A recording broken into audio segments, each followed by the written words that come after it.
I don't think it's any secret that the Galaxy S10e is a direct answer to the iPhone XR. But how does it compare, and can it also be the better option when compared to its bigger brothers? Hey, I'm Brian and this is the Galaxy S10e review.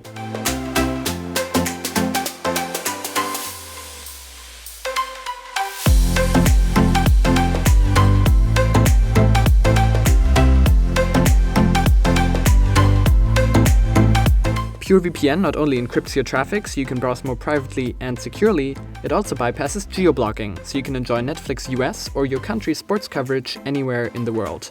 And the best thing is that you can try it risk-free for 31 days and get full access starting at only a couple of bucks a month. So check out PureVPN at the link in the video description. In the box you'll find a lot of stuff. You of course have the fast charger and USB-C cable, but also AKG branded headphones, a USB-C to micro B adapter, and a USB-A adapter to connect a thumb drive, for example. And speaking of connecting things, you also still have a headphone jack, which I didn't use in all the time that I spent with this phone, but I know a lot of people will appreciate. Around the frame of the phone you also have the SIM card tray, which either accepts a SIM and a microSD card, or finally, 2 SIMs. But since every version of the S10 you can buy here in Europe has dual SIM support, I don't really know why they had to put the word Duos on the back. I guess that brings us pretty well into the rest of the design. To be honest, I'm not a huge fan of the color options, except for the orange or pink version that isn't sold here. But this more boring white version actually isn't too bad. And as Madeleine glass sandwiches do, the S10e feels very good in the hand. Its smaller size will also make it a lot more manageable for a lot of people. This is of course largely thanks to its smaller 5.8-inch screen. It's a 1080p AMOLED panel, and as you would expect from Samsung, the colors are vivid, blacks are deep, and it gets extremely bright. Apart from the missing curved sides, which really only add to the look, not to functionality, Samsung really hasn't saved on the screen with the less expensive model. Unlike Apple, and I appreciate that. Whereas they passed Apple with the display quality, I wish that they could finally catch up with them in regards to making the chin the same size as the other parts of the bezel. That would greatly improve the look. But despite the small top bezel, the phone still comes with stereo speakers.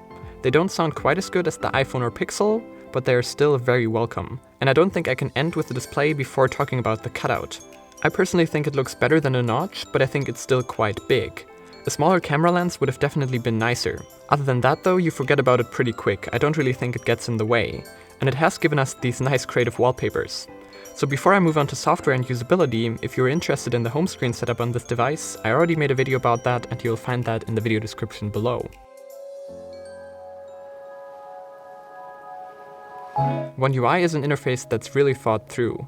Everything in the software is easy to reach with one hand, and after applying a theme from Samsung's rich theme store, it also looks very good. But I find it kind of ironic that the interface is built around this one-handed usage, while the buttons are basically impossible to reach with one hand. The fingerprint sensor and volume buttons are way too high up on the frame, which makes the swipe gesture on the sensor to pull down the notification area a lot less useful. Other than that, the sensor is very fast, but misreads my finger a lot. If your finger is a little bit too wet or too dry, it doesn't work anymore, while other phones still unlock fine. Something that I've heard is exactly the opposite problem with the under-screen sensor on the regular S10. So you basically just lose out on the novelty with this one. And the Bixby button. Oh Samsung, you finally did it. You can now remap it, and with an APK from XDA, it's now easier than ever to make it do what it's supposed to. Launch the Google Assistant. Overall, One UI has a lot going for it, even if I still don't like that they have to rearrange the settings menu. There are just so many features, most of which are finally useful, even if a lot of them, like the always-on display I really like, are disabled by default. The handy clipboard history is always at your disposal though. The navigation gestures also work well and don't steal any space. I'm not really missing stock anymore, also because One UI is so much cleaner than Samsung Experience. And it runs really smooth. No hiccups or slowdowns if you don't count the ones in the stock launcher I don't use anyway, that is. This is a really fast phone. Apps launch super quick and also stay in RAM for a long time. Despite the 128GB version of the S10e only having 6GB of RAM, by the way.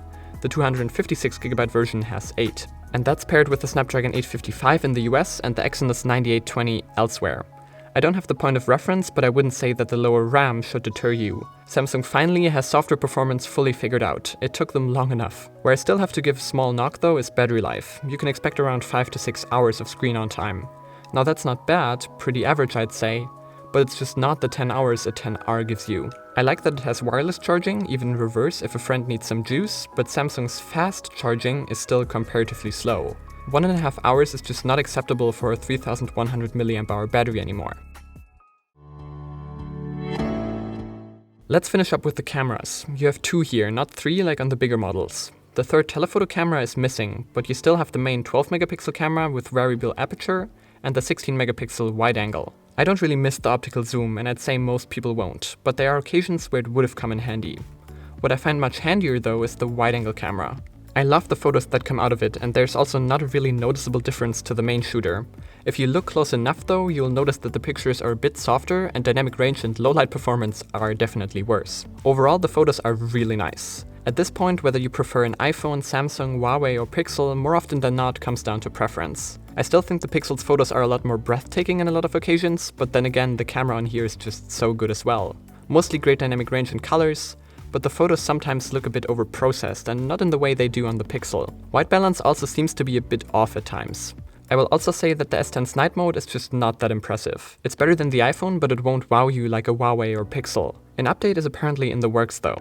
Video recording in 4K at 60 is very smooth and sharp, and you still have slow motion in 1080p at 240 fps and in 720p at 960 fps, which doesn't look that amazing. Selfies and bokeh really surprised me though. The wide-angle selfie camera gets a lot in frame and takes pictures you can post without any edits. Blurring off the background, whether on the back or on the front, also works without issues. Taking pictures of people with the S10e is a lot of fun. The cameras in general, I don't think anybody will be disappointed here. It's conclusion time. Buy this phone. No, seriously, if you're in the market for a phone over, let's say, 300 euros, this is the one you should get if you're not married to iOS. For around 550 euros, it's just a really good value as far as flagship phones go. The only things you're missing when compared to the bigger brothers is the novelty of the curved screen and the fingerprint sensor, and the third camera. But you save anywhere from 150 to 350 euros in return. You still get an amazing screen with minimal bezels, flawless build quality, stereo speakers, wireless charging, even in reverse, super fast performance, and cameras that are among the best and very versatile. It's even great for all the people that want a more manageable size. I didn't even mention the things you of course still get in addition to all of this: IP68 water resistance, AX Wi-Fi, USB 3.1.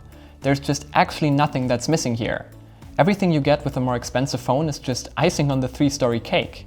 Even the iPhone XR is not that bad of a value in today's landscape, but it's 200 euros more and just not really better.